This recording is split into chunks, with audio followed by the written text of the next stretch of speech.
En forme? Vous avez vu ce petit bouquin, il m'a donné une petite idée là. Ouais, vous connaissez la liqueur de mélèze? Ou l'arbre? Vous savez le mélèze, l'arbre? On appelle ça chez moi l'oumelz. En patois de mon village, Saint-Étienne-de-Chiné.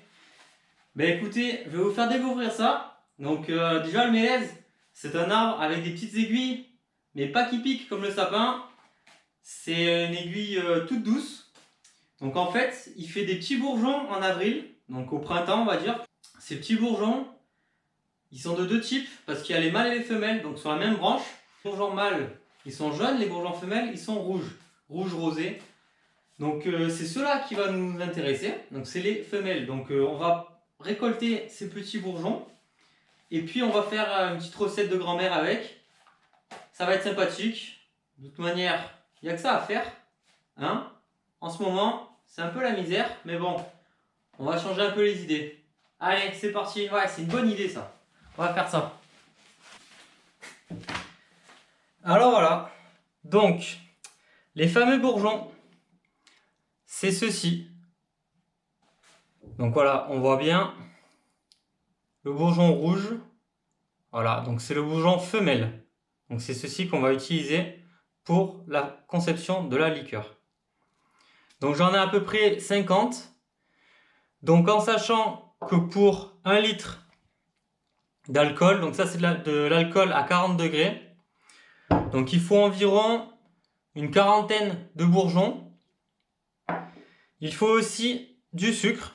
Donc voilà, donc j'ai choisi de prendre du sucre roux, ça va changer un petit peu je pense. J'ai pris 30 morceaux de sucre. En moyenne, il faut 40. Donc là, moi j'ai choisi de faire 30, ça dépendra des goûts de chacun. Est-ce qu'on veut un goût plus prononcé du fruit, plus sucré? Ça dépendra des goûts de chacun. Et ensuite, je mettrai tout ça dans une bouteille et je ferai macérer pendant 40 jours. Juste avec l'alcool à 40 degrés, je n'ai pas besoin de la couper avec de l'eau. Si on avait eu de l'alcool à 90 degrés, là, effectivement, il aurait fallu couper avec 1 litre d'eau pour abaisser à 45 degrés. C'est un peu la même recette que le génépi. Donc, le fruit, les sucres, l'alcool à 40. Donc voilà, c'est parti. Je vais commencer par mettre tous les ingrédients là-dedans.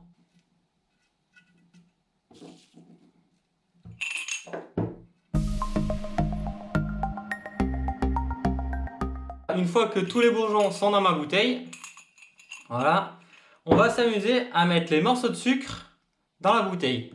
Et bien sûr, le goulot est tout petit, j'ai encore bien choisi ma bouteille. Donc voilà, ça a été laborieux, mais j'ai mis le sucre dans la bouteille. Et maintenant, on va mettre l'alcool de fruits dedans. Et la magie s'opère. Là, forcément, je vais tout renverser à côté.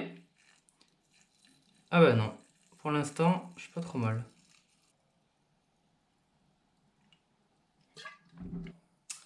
On va boucher. Tac. On va secouer pour que tout le sucre soit dilué.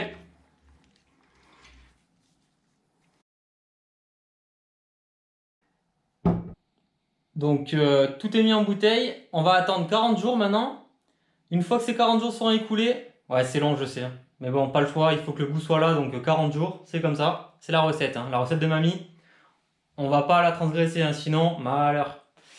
Bon, en attendant 40 jours, hop, on filtre. Donc la liqueur sera récupérée après filtration. On va la remettre en bouteille forcément, la mettre à l'abri. Et on la dégustera avec un petit saucisson de chez nous, tranquillou bilou. À ce propos, n'oubliez pas, l'abus d'alcool est dangereux pour la santé, donc on va pas abuser, tranquille, on va déguster. Voilà, déguster.